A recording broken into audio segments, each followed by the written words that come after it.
I keep going even when I'm empty. Not loudly, not dramatically. I just keep moving. You wake up, you move through the day, you respond when spoken to, you do what needs to be done. And from the outside, nothing looks wrong.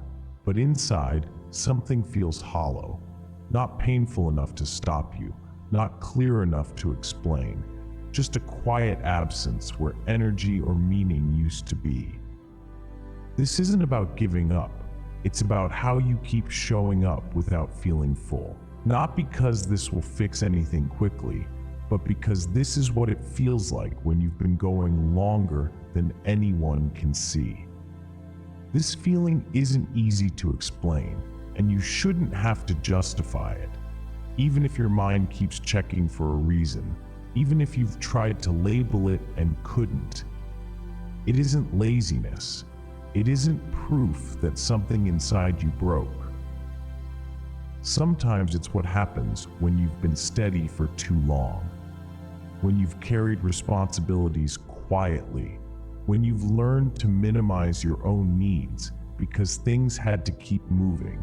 You didn't choose this feeling, and you don't need to justify it. At some point, you learned how to keep going, not because you wanted to be strong, but because stopping didn't feel like an option.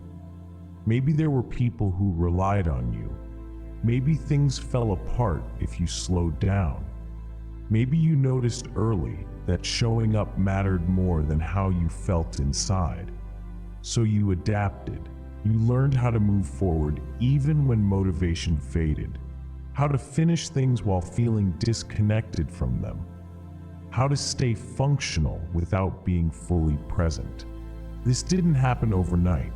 It became a rhythm, a quiet skill you never asked for. You might not even call it strength. You might just think of it as normal, as what you do. But there's a cost to this kind of endurance. Not a dramatic collapse, just a slow thinning of feeling.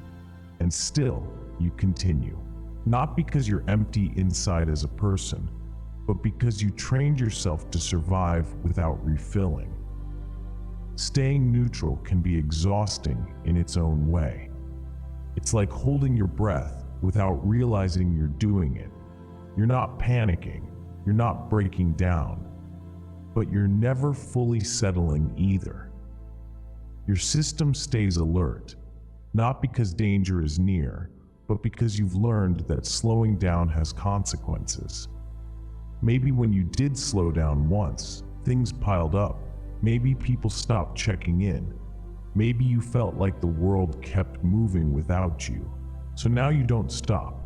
You keep your pace just fast enough to stay ahead of the feeling, not running, just not arriving anywhere either.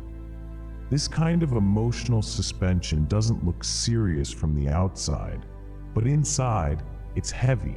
It asks you to be present without participating, to keep your life intact without really inhabiting it.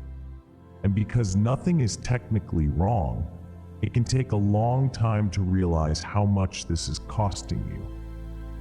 When you keep moving without stopping, something subtle happens. Life starts to feel distant, like you're present but not fully inside it.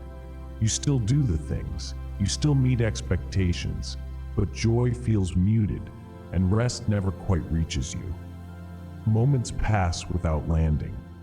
Good news doesn't stay long. Bad news doesn't always hurt the way it should.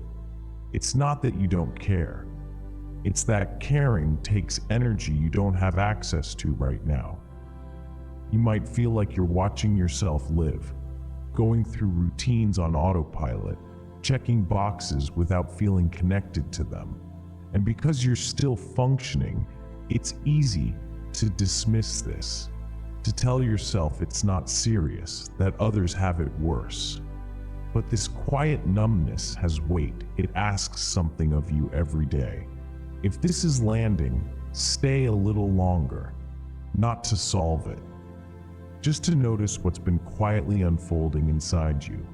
The next part isn't about loss, it's about what remains, even now. Even with all of this, you are still here, not in a dramatic way, just quietly present. You didn't disappear when things went numb. You didn't shut down completely. You kept choosing the next small step without making it a statement. That matters, even if no one noticed. There is a part of you that still listens, still shows up to moments, even if they don't register fully, still moves forward without applause or reassurance. This isn't about praising endurance, it's about acknowledging existence, because continuing while empty isn't the same as being gone. Something in you stayed, something observed, something waited. You might not feel hopeful, you might not feel strong, but you are aware enough to be here right now, listening to this. You don't have to turn this into meaning. You don't have to make it useful. Just notice this. Even now, there is a part of you that hasn't checked out. And if you're still listening, it means this emptiness hasn't taken everything. There's one more layer here that most people never name. Stay with this a little longer. Emptiness can feel final, like a closed door, like whatever used to be there is gone for good. But emptiness often isn't the absence of feeling. It's the pause before feeling becomes safe again. Sometimes feeling nothing is how you protect yourself, not consciously, not intentionally, just automatically. When too much has been asked of you, when emotions didn't have space to land, when reacting fully felt overwhelming, numbness became a quieter option. So your system chose neutral, flat, manageable. This doesn't mean your ability to feel disappeared. It means it stepped back, like sound turned down, not turned off, like color muted, not erased. There may still be small reactions you barely notice, a brief heaviness, a moment of irritation, a flicker of relief when something is canceled. Those aren't signs of failure. They're signs that something is still responding. You don't need to force yourself to feel more. You don't need to dig for meaning, even if you don't yet understand why this state exists, and you don't have to leave it immediately. There's one last place to go after this. It doesn't rush. It doesn't demand clarity. You don't have to explain yourself here. Not to me, not to anyone else. You don't need the right words. You don't need a clear reason for how you feel. You don't even need to know what you're feeling at all. You're allowed to listen quietly, to let this exist in the background of your thoughts, to take what lands and leave the rest untouched. If part of you feels unseen elsewhere, this can be a place where nothing is required from you. No performance, no resolution, just a moment of shared quiet. A reminder that your experience doesn't need translation to be valid. We're almost at the end. The last part is slower, softer. You don't have to stop your life to rest. And you don't have to feel full to be worthy of gentleness. It's possible to keep going and still soften inside. To move through your days without forcing yourself to feel different than you do right now. This emptiness doesn't erase you. It doesn't cancel your value. It doesn't mean you've missed something essential. Not fixed, not broken, just present. You don't need to decide what this means tonight. You don't need a plan. You don't need an answer. If all you do after this is breathe a little slower or notice that you're still here, that's enough. You've been carrying more than most people see.